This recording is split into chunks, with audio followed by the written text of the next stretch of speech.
Paggamit ng tamang legal terms aayusin sa draft report ng Blue Ribbon ayon kay Senator Lacson. Umaabante sa balita si Abante reporter Dexter Ganibe.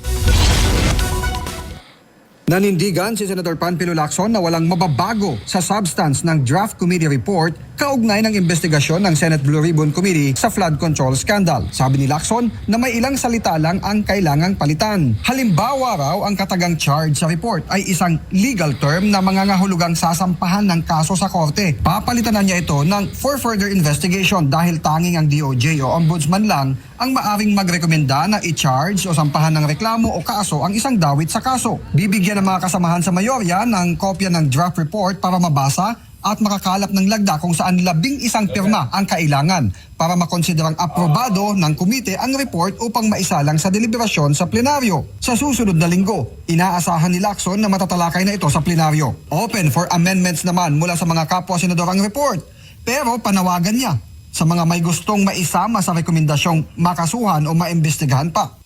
Kung meron silang ganong suggestion, mag-present sila ng ebidensya. No? Madali magsabi na bakit ito wala, bakit ito nandyan. Where's the evidence?